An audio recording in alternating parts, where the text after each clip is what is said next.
Speak now to the Gauteng Financial Deputy Director General, Owen Witbooi. Owen, good to have you, and thank you very much for your time. I mean, as already articulated, and what's probably even more worrying is that at least 5 of the 11, those being Mirafong, those being Rand West, there's Mfuleni as well, Lisedi, and I think Tshwane as well. The financial state of them, the Auditor-General says there is doubt whether they can continue operating.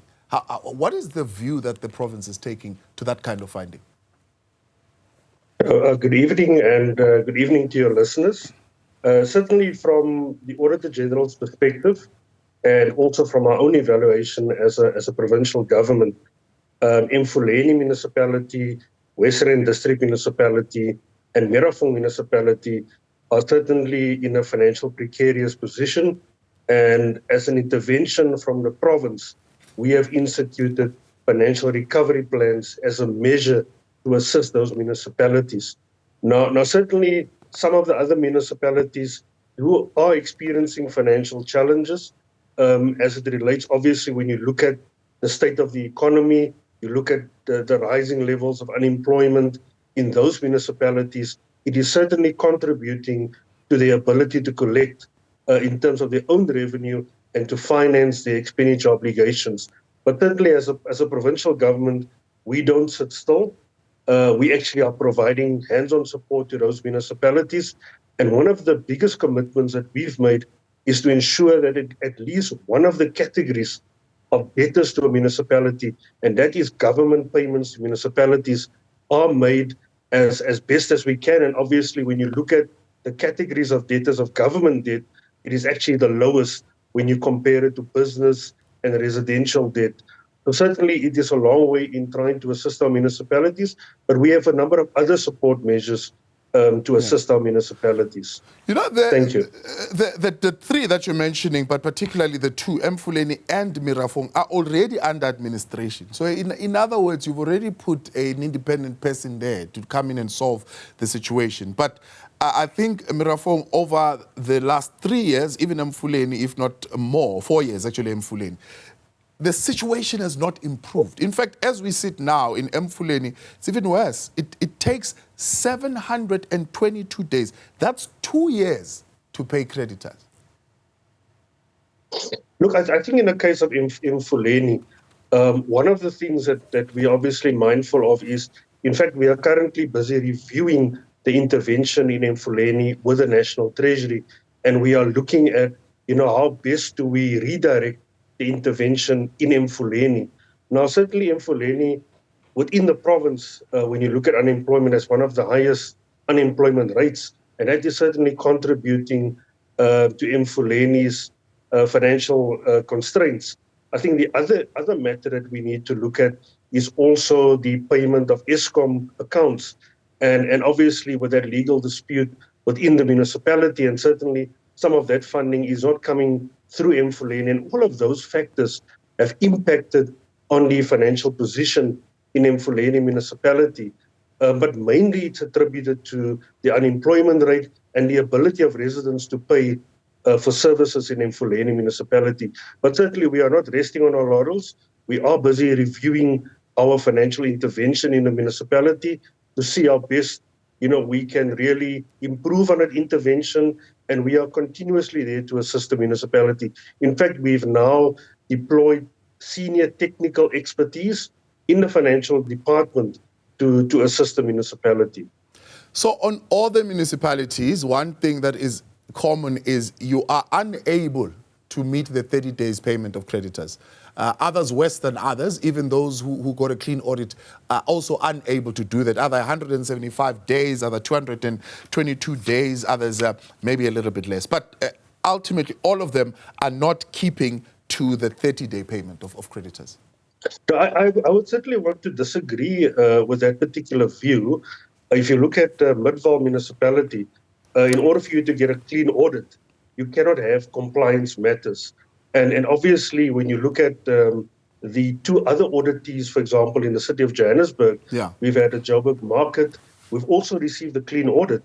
Yes. And certainly you cannot have compliance matters related to 30-day payments. Hence I said Midval maybe slightly less. It's 56 days. It's still not sticking to the 30 days, but at least it's a little bit better than the others. I think we also have to be mindful that where there are disputes in terms of payments, obviously you need to allow a municipality recourse to investigate those particular disputes, because that has also occurred in some of the payments that are taking longer than 30 days. And I think that's a reality when you look at municipal payments. Yeah. The Auditor-General saying a lot of municipalities, and if you look at Gauteng, that's certainly the case, are comfortable with staying in the unqualified with findings space. And the challenge with that is that most of them who are there have got either performance reporting issues or compliance with legislation. Joburg, in case, has 8 material irregularities, Tshwane 12 material irregularities, Ekurhuleni regressing and having some compliance issues as well. Look, I think you need to take some of those material irregularities into context. Certainly, it's been a power that has been afforded. If we are talking about material irregularities, a power that has been afforded to the Auditor-General to impress upon municipalities to ensure they implement the audit findings. Now, certainly, we've had not an instance in Gauteng where any of those material irregularities have actually converted into formal action being taken, because the municipalities have certainly addressed the matters being raised by the Auditor-General. Now, some of the peculiar matters, and in your earlier insert, you mentioned some of the peculiar areas where there are challenges in terms of audit findings, and that is in relation to expenditure management. The AG raised quite a number of findings in terms of procurement management, but overall, you need to look at the amount of findings that have been issued to our municipalities. And you will see in MEC's media statement, we actually do a 5-year review. And if you look at it over the 5-year period, there's certainly been a reduction in terms of the audit findings, especially when you look at the quality of the financial statements. You mentioned on the performance side, but when you look at the overall performance for Gauteng, there's certainly been a slight improvement from 50 to 54%. And that has been an improvement around the performance side of our municipalities. Certainly, there's still room for improvement. I think one acknowledges that. Yeah, vast improvement, especially in the area of using consultants, that the Auditor-General certainly noting, saying in 2020, 2021, you were spending 148 million. In this particular financial year, you spent 49 million, which means you are no longer using as much consultants, although you still are, especially those in the unqualified findings zone. But here's the thing. Most of them that I looked at, in fact, if not all, they have spent more than what they are actually getting, barring Midval, of course. Some of them, I mean, if you look at the one in Mfuleni, 1.7 billion spent, more than what the municipality made. Rand West, 178 million spent. Lisedi, 273 million spent. So most of them spending more than what they're actually making. What is behind that? You make a very good point, and I think it leads on to the earlier discussion that we had about the financial dire straits in our municipalities.